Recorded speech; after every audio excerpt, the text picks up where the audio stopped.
systems. $50 million is allocated to the West Africa Regional Digital Integration Program. This initiative will expand broadband access, improve cybersecurity, and promote digital innovation, opening doors for e-commerce and modern financial systems. The remaining $18 million will support road development along the Ganta to Tapeta Road corridor, improving transportation, boosting trade, and connecting communities in southeastern Liberia.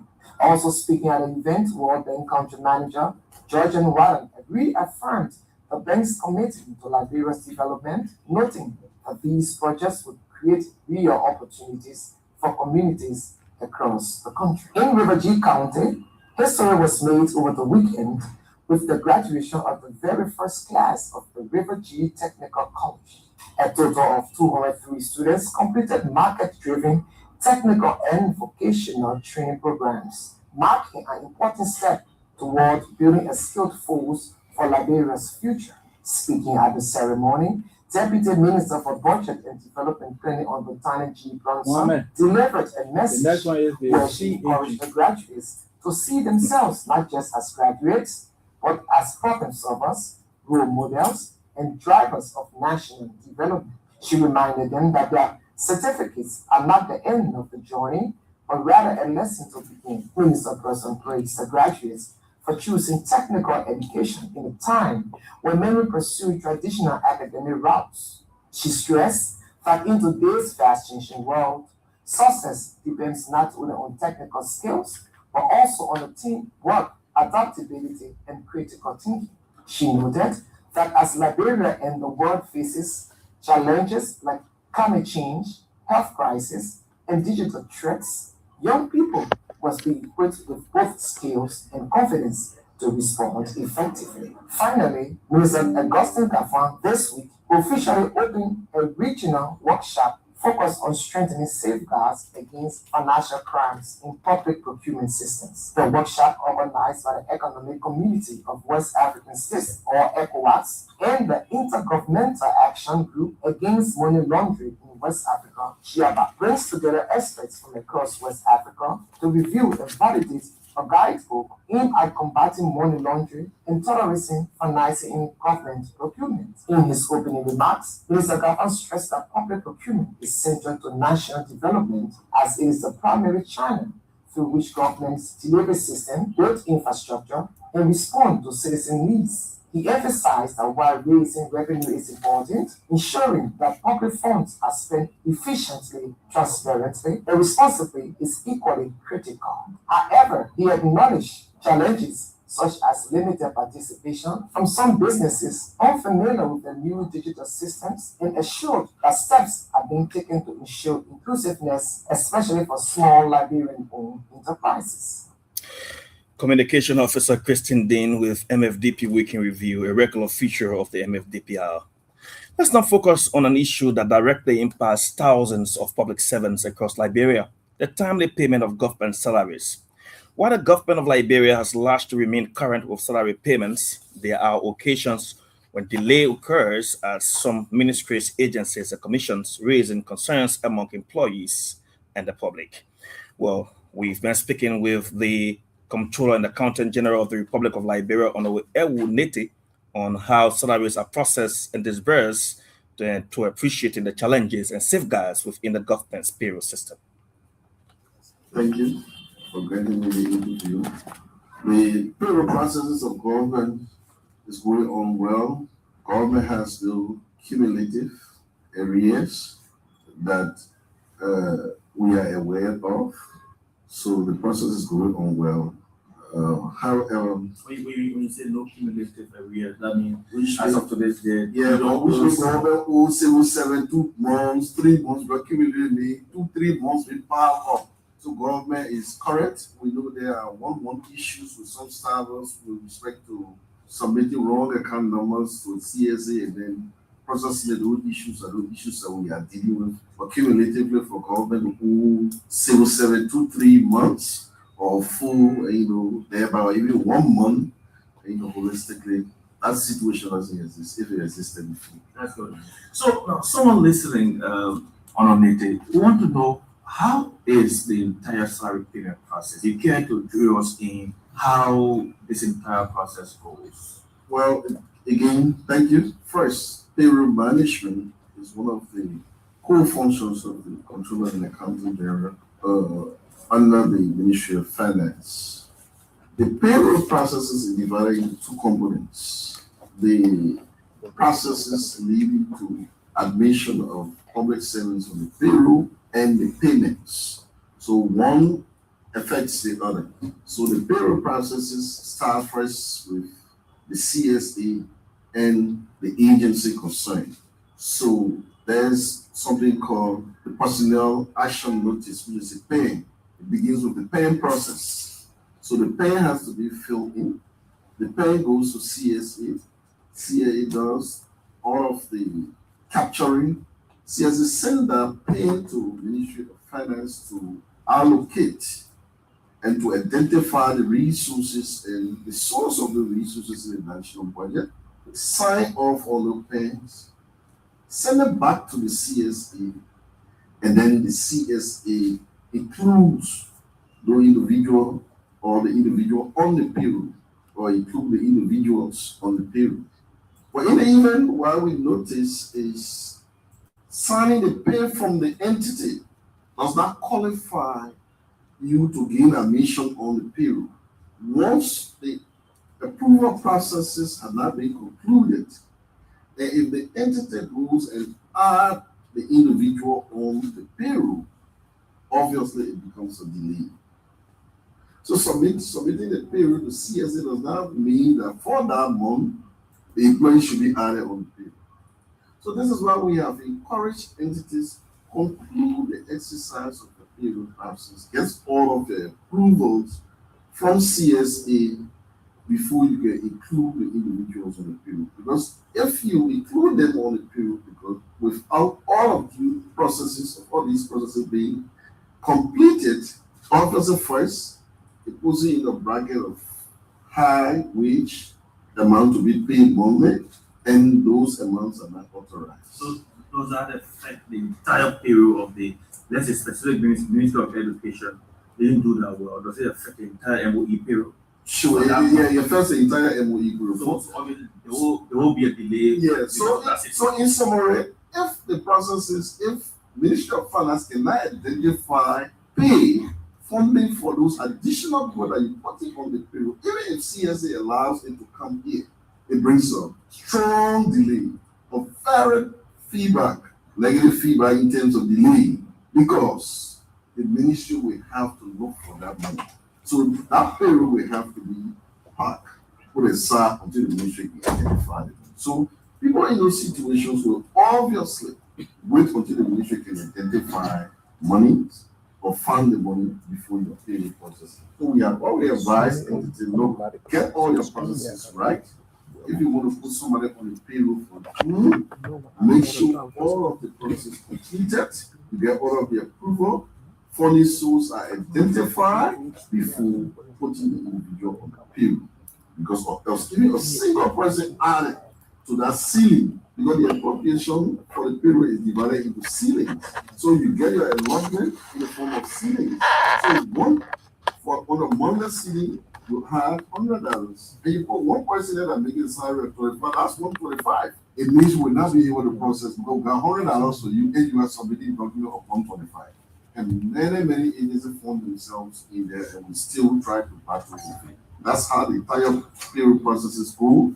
Before we can even start to do the payment process, begin with ASU look to see if the amount, budget first to allocate that amount to see if it's going to financial approval, then it comes to ASU project comes to Treasury, then before we put it on the electronic form transfer system platform to be sent to the commercial banks. So are there specific dates that entities have to follow if they haven't get their pay on time? Yeah. Maybe a specific controller is listening to this program. What are the specific dates that if I want my staff and entity to take pay on time, I should follow? When this government took place, we told the entity by the 10th, your payroll should be in, which will not just in, but everybody on the payroll must have a pen everybody on the payroll, funding must be identified.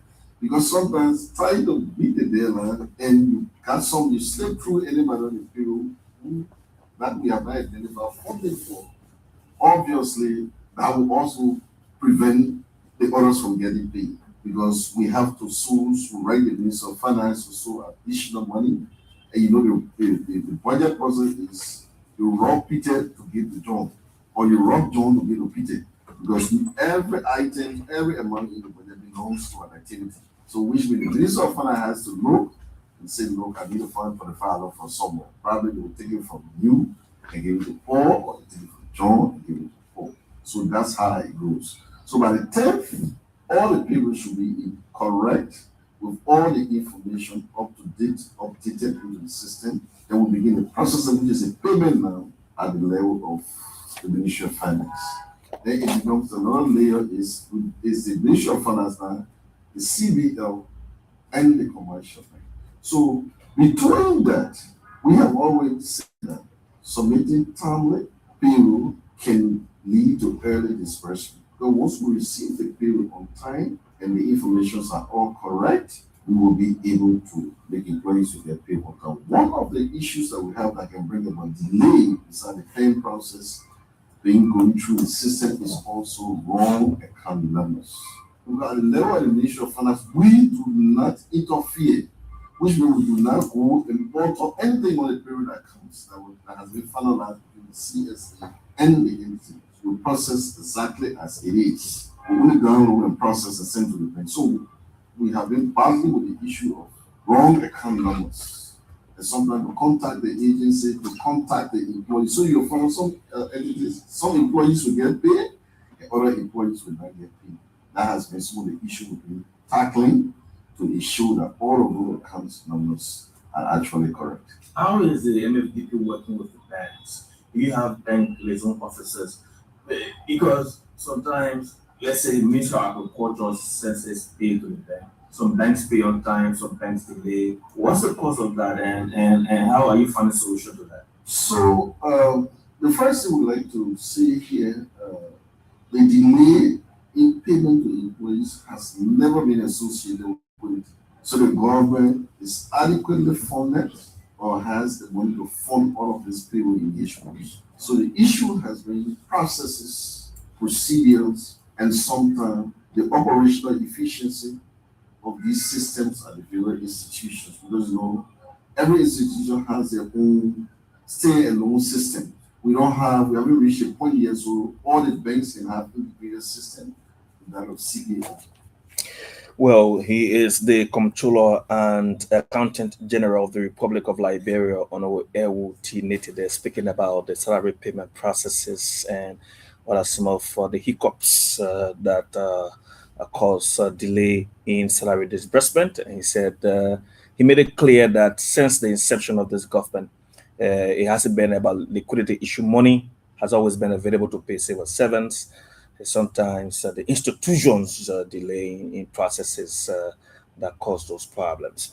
Well, like we said, this evening our guest joining us on the show is the National Coordinator of the Compact Development Team, Mr. Alieu Nyei is here. We also have the Assistant Minister for Economic Policy, Honorable Heren Dize Yonton. Heren Dize Yakwe, sorry, will join us a little later in the program while we speak to Mr. Nyei. Mr. Nyei would like to say good evening and welcome. How are you? Good evening to you, and good evening to our people, to all of the people listening to us, both in Liberia and outside of the country. And I'm glad to be here with you. How is it?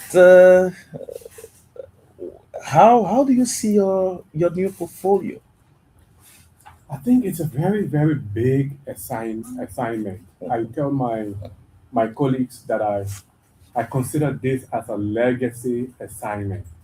A legacy assignment because the scale of the problem that you're trying to solve is so massive, such that if you are successful in addressing it, the impact becomes really, really transformative to the country.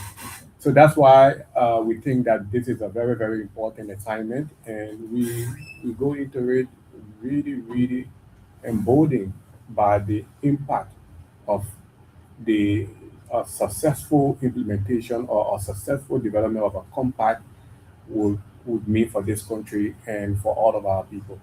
When the news broke out that Liberia had qualified for a second compact, Liberians were happy because they saw the dividend from the first compact. Now, someone who just tuned in and doesn't know about this whole MCC compact, you care to tell us what is this MCC compact? What are we fighting to get? Okay, thank you very much. The first thing is the MCC. I know many people hear MCC. They think, okay, we also have MCC in Liberia, yeah, the Monrovia City Corporation. Yeah. So we talk about MCC here. We're talking about the Millennium Challenge Corporation. It is an independent agency in the U.S. It's a U.S. government agency, and the principal goal of that agency is to work with countries to really improve their economy so that they are able to achieve economic growth and poverty reduction. But they don't just go out working with all of the countries. There are specific requirements that countries must meet in order for them to be able to work with you. So they work with countries that really demonstrate strong commitment to good governance. So if a country demonstrates strong commitment to good governance, to economic freedom, and a country that invests in its people, that will really be a good case for MCC to come and work with that country. And the way the MCC assesses whether a country is practicing good governance, whether a country is investing in its people, whether there is economic freedom, is through its MCC scorecard.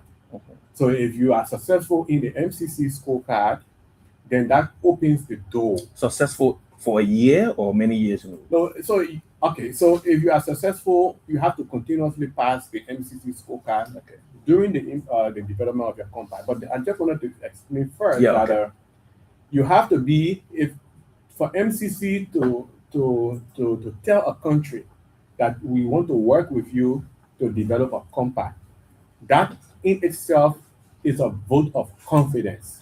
It's a demonstration that that country has already succeeded in doing something right because you've managed to pass the MCC scorecard. And as I said, the MCC scorecard checks whether a country is practicing good governance. There are a lot of other indicators around good governance, or how you're dealing with corruption. There are other indicators around economic freedom and issues around investment in your people, workforce development. So they check all of these things on the scorecard. And once you pass the scorecard, the next step is that the MCC board will meet in DC, and they will be able to tell a country, okay, we qualify you to go ahead and develop a compact. But when they tell you to go ahead and develop a compact, what does that really, really mean? What that means is it is an opportunity that is being afforded to a country that is making real effort in demonstrating good governance, investing in its people and economic freedom. It is an opportunity for that country to be afforded a grant finance. Grant finance means under the MCC framework, they will give you money that you don't have to pay back. And that money, they will work with you so that you are able to put that money into something significant, what we call a binding constraint, something that's really preventing your country from growing and from reducing poverty. So the MCC investment, they work with a country to be able to make sure that the investment leads to economic growth and to also reduce poverty. And the reason why the MCC adopts that approach is, there is this whole talk about how do you really ensure that a country develops? They just open a line today and ask people, what do we do as a country to improve the economy of this country, to reduce poverty, to improve the life of the people? There will be different responses coming out. But there are a lot of economists have studied this particular question. In fact, there is a very, very important framework that was developed by a group of economists at Harvard.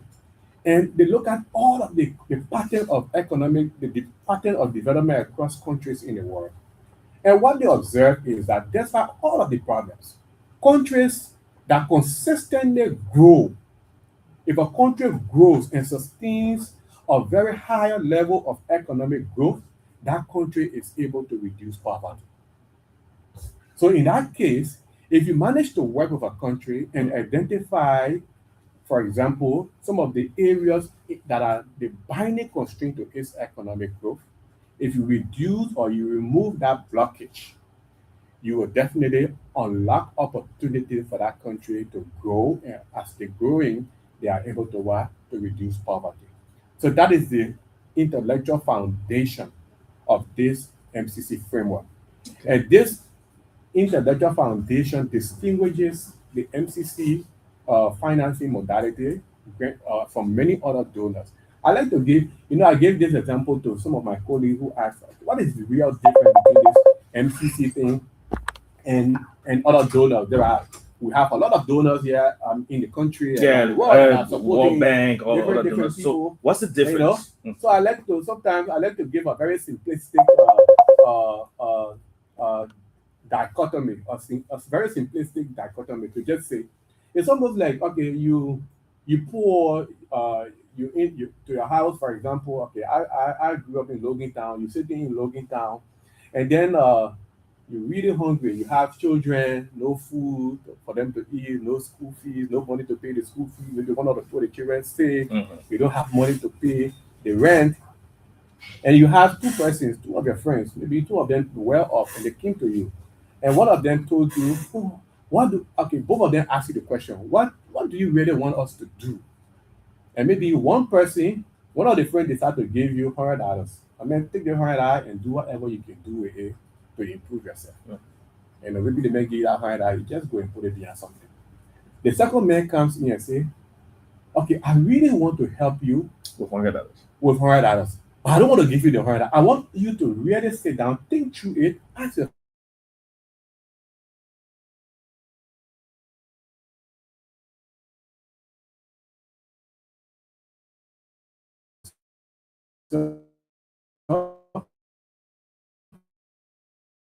things, so you identify that constraint. So in that way, you work around it, you develop the framework, and then you come and look at it. Okay, because I don't just want to give you the money here. For example, some of our people, if they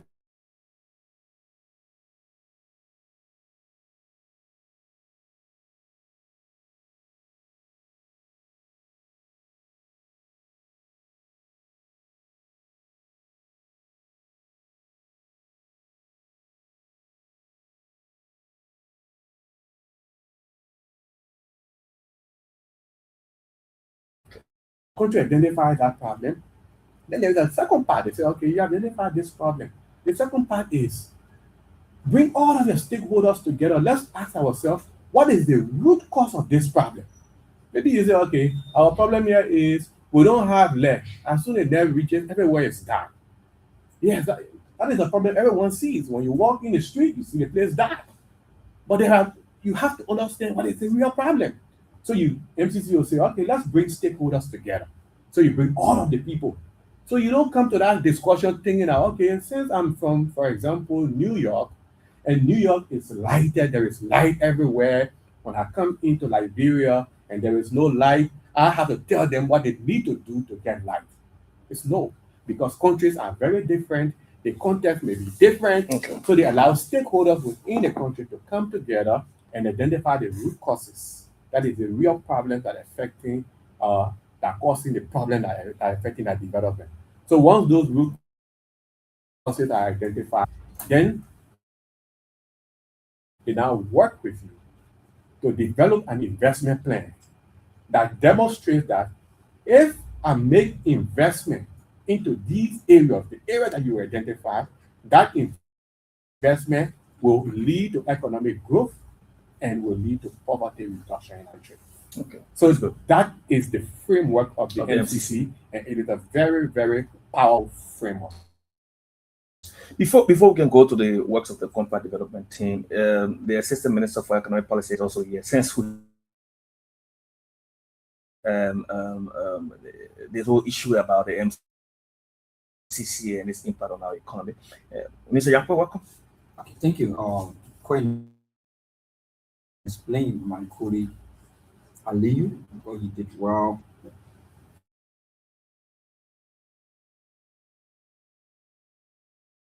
We look at was energy and role. And we as a country say, okay, we are doing more with role, we're going to energy. How does that help the economy? Coming back to your question.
Having legislation become more efficient.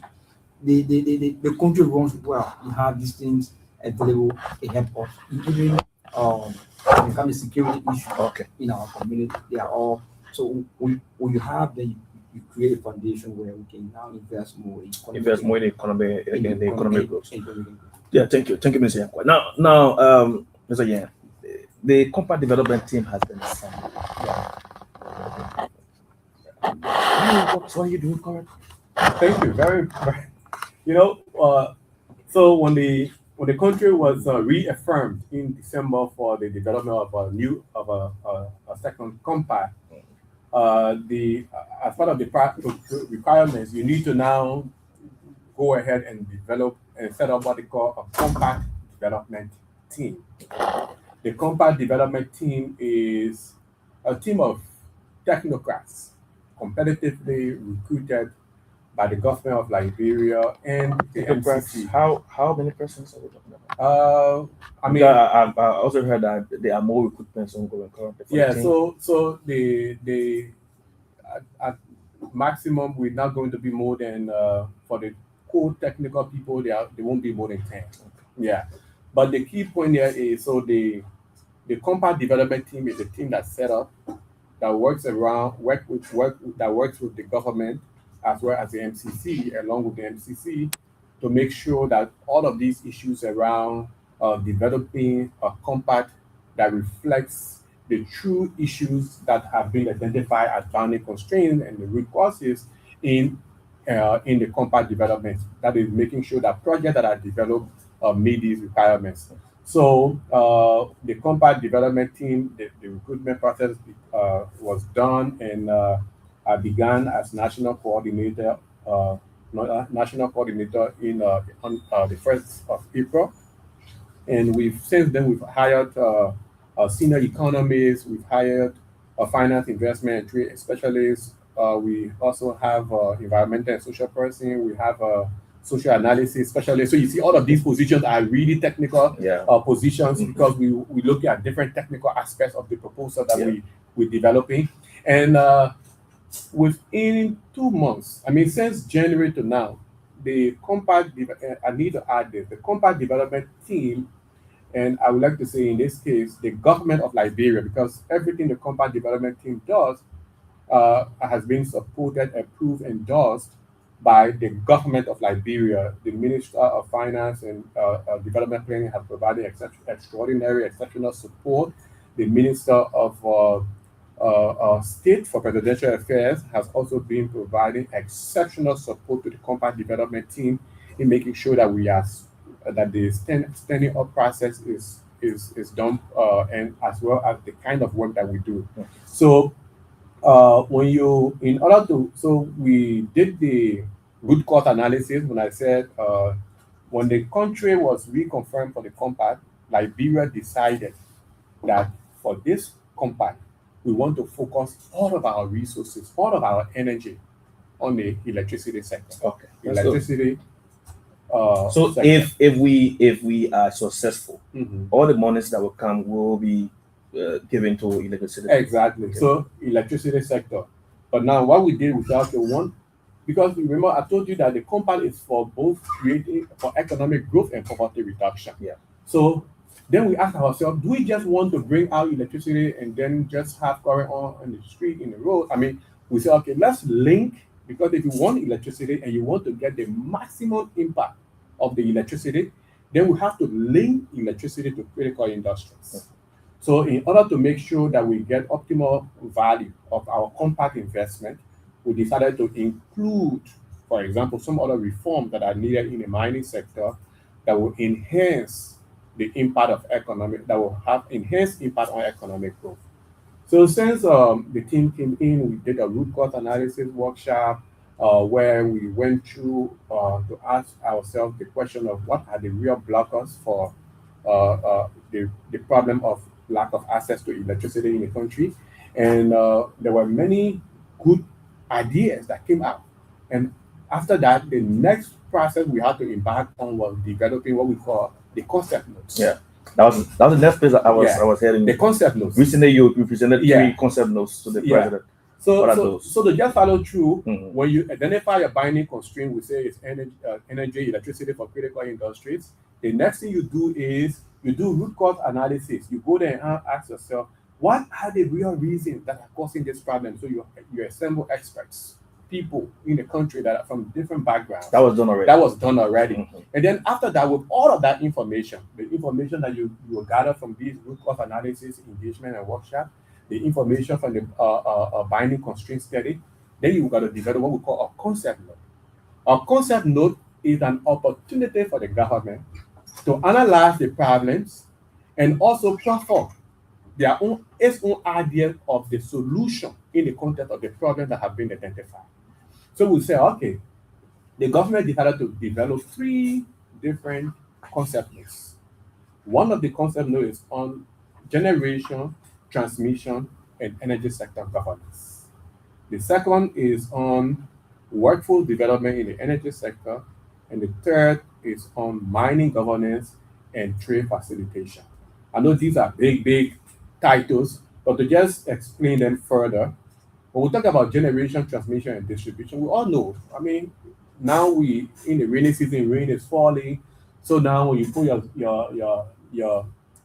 when you put your switch on your house, everybody has electricity. It's so stable, it's so constant, you know.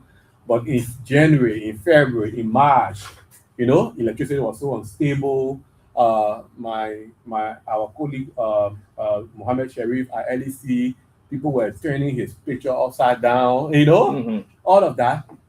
it is not his fault. It's because of the structural issue. The first compact, the investment was done in energy, and by that the compact investment went to Mount Coffee. We increased Mount Coffee generation capacity. In fact, we restored Mount Coffee generation capacity and increased it from the pre-war starter to 88 megawatt. And that investment, to just tell you how important compact investments are. The investment before the compact investment into Mount Coffee, the cost per kilowatt hour of electricity was 35 cents in the town. For those who had electricity at that time, it was 35 US cents.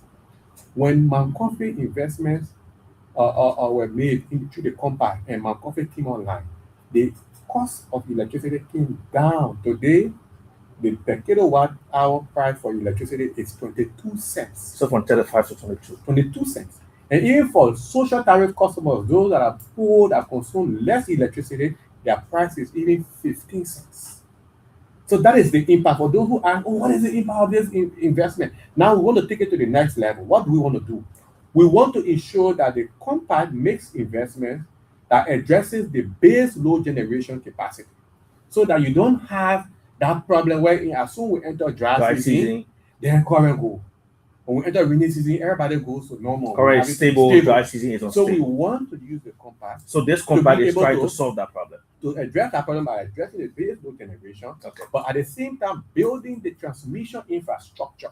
The transmission infrastructure so that we are able to evacuate electricity not only to more areas in the country, but that we are able to connect major mining and economic corridors. Are you also thinking about upgrading, let's say, these stations, these substations? Yes, it's all part of the plan. Yeah, because like Pinjo, sometimes the substation blows off because of the load from the various communities. So all of that is part of the plan, you know. So in the transmission infrastructure, we're trying to build new transmission lines. We're planning for new transmission lines. We're also planning for substation upgrades. Okay. The reason why we cannot go on to tell you exactly the exact location, because we're still in negotiations. We don't want to call a specific transmission line and maybe the negotiation that did not go through. So we tell you we're planning massive investment in transmission infrastructure. And also, when you make investment in generation and transmission infrastructure, you need to look at the sector governance, the kind of governance framework that you need to have in place that allows the investment to thrive. So part of the thing we're trying to do under the energy sector governance piece is to propose reforms that will enable private sector to come in, because government cannot make all of the investment in the electricity sector. There are areas where we can bring private sector can come in and build generating plants. And then we can create a framework where we have companies in the distribution space that are able to buy that power and distribute it to people and collect the money and pay the generators. You don't need to have a situation where all of that investment needs to be made by government. So that is the key point that we're trying to address in the first concept note. In the second concept note on workforce development, you can build all the generating plants, you can build the transmission infrastructure. If you do not have the trained skills in Liberia, if you do not have Liberians with the requisite skills to manage this infrastructure, you know what's going to happen? You will have people coming from Sierra Leone, Ghana, Nigeria to come and work here, and then we'll all be complaining. So we've thought about that. We thought, okay, let's create another concept note that makes a compelling case for investment in energy sector skills, in terms of the kind of skills we need for today, but also the skills of the future, because the grid is transforming. That's the second concept note. The third concept note looks at mining governance. Our mining law was passed in 2000. Since then, a lot has changed. So we are making the case for example, writing a new mining law, looking at the concession framework, improving it, bringing about new regulations, and also doing some geophysical survey where we can be able to do real mapping of the kind of resources we have in the country under the compact. Because if we do that, I tell you, Quina, today, if a company came to Liberia and they want to invest in the mining sector, the first thing the government does is the government gives you an exploration license. It means go around the country and go look for the mineral. When you find it, then you come back for all the talk. Please tell me, that is an imbalance. So what the company is trying to do is to be able to generate real data that when the company comes down to the government and say, I want to invest in this particular mineral, the government will tell you, oh, okay, we have the data. The data says that this mineral is in this location, and we know that this is the value that's there, and that makes the negotiation very, very easy. And So the government you're not leaving it at the will of the company. at all. So in a way, if you see that if we address that problem alone, we are going to be able to we'll be able to raise more resources, we'll be able to position Liberia to do more. So that's why this compact is so important, and that's why when I told you earlier that I consider this compact as a legacy assignment.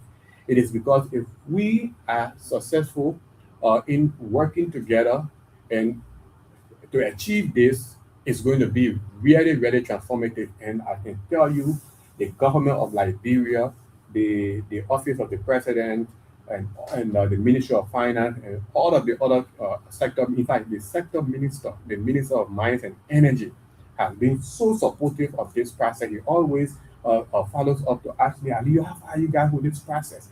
Even the LEC, our colleagues from LEC, the regulator, and all of the other institutions, everybody is working to make sure that we get access to the resources, to the kind of skills. Our recruitment processes are like no go zone. Everybody, you see that the processes are being transparently done.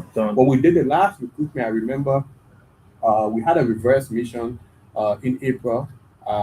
We went to DC and held conversation with the MCC folks because they sat on some of the interviews. They were so happy at the professionalism that was demonstrated in the recruitment process. And we didn't know that while the team was doing the scoring of the candidates that were sitting in the interview, the MCC team in DC was also doing the scoring. And exactly when people do a particular job professionally, all of the candidates that the Liberian team came up with as the top candidates were the same candidates the MCC team came up with.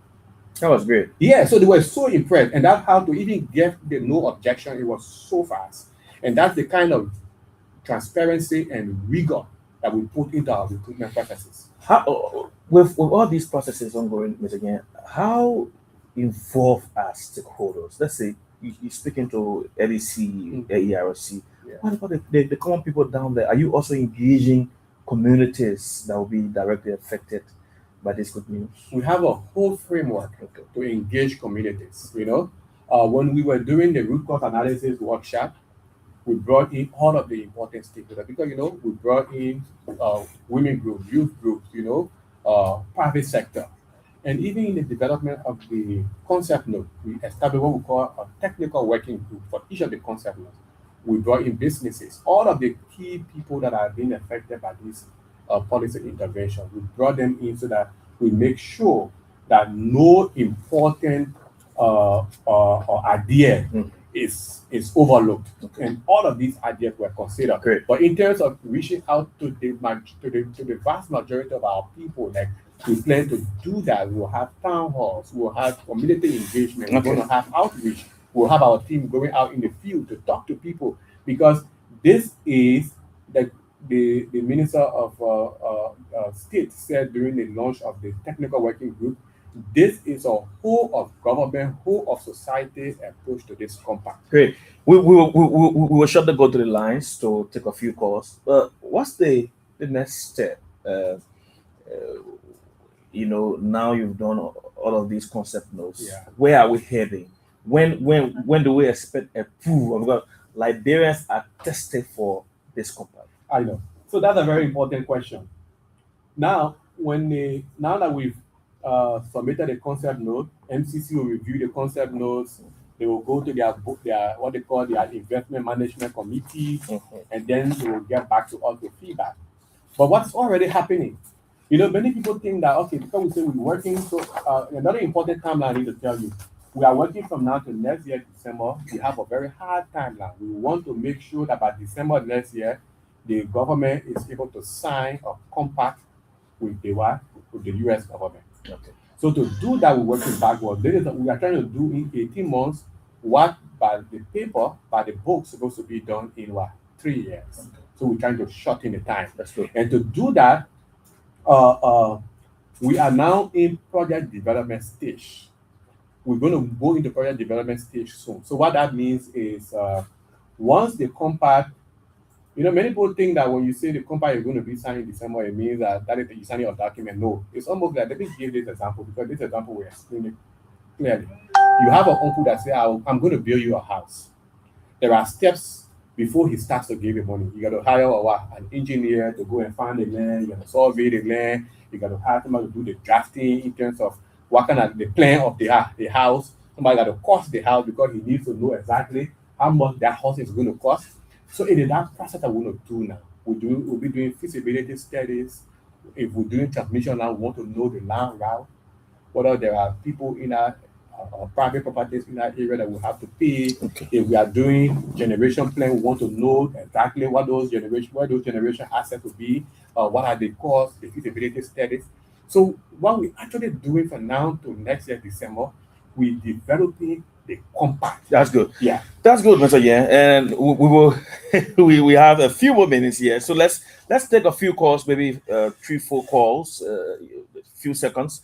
So the numbers to call, you're listening to the MFDP Hour. The numbers to call are 0775-677-376 or 080-514-096, 0775-677-376 or 080-514-096. Those two numbers.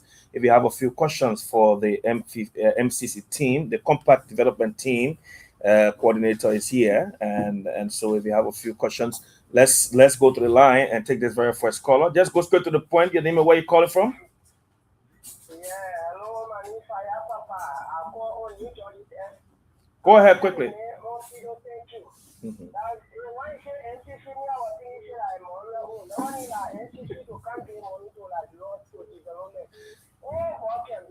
Thank you so much, Fire. Next caller. Hello, go ahead. Good afternoon. Please go ahead. Okay, thank you very much. My name is Vamper Konowolo, and I'm calling you from around. So I would like to say thank you and appreciation to Alieu and community there for their insight. We are in this conversation. So my thing is, the both of you have been involved in economic policy development space in Liberia for quite some time now, and Chief, that goes straight to the point because we are way out of time, please. Sorry, I'm not out about the knowledge Okay. and experience regarding the subject matter.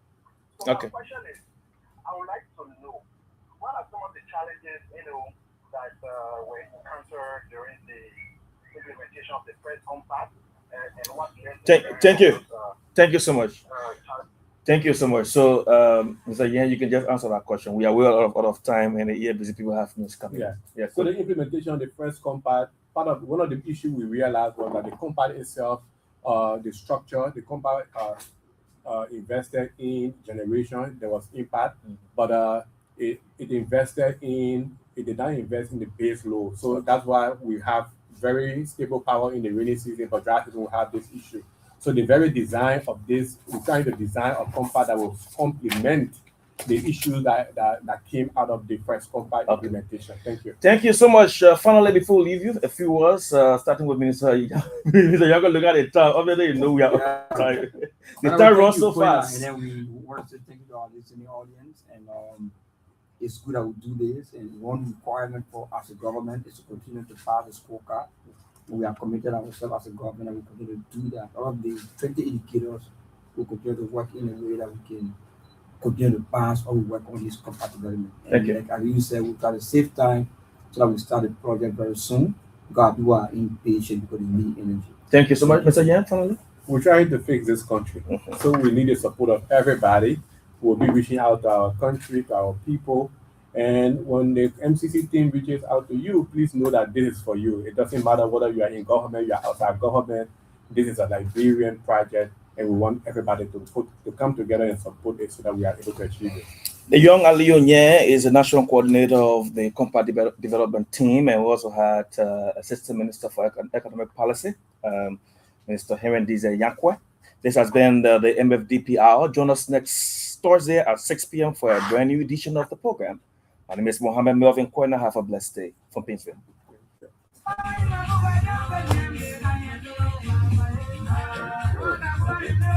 Yeah, we need more time. Yeah. Mais il y a tout, il y a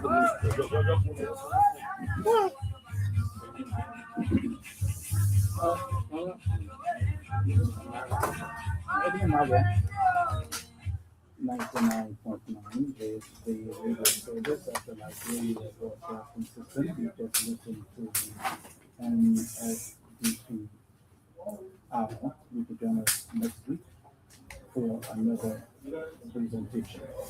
The management of the Liberia broadcasting system in collaboration with SATCOM brings you the World Cup News beginning today, June 11th, on the Liberia National Television Network.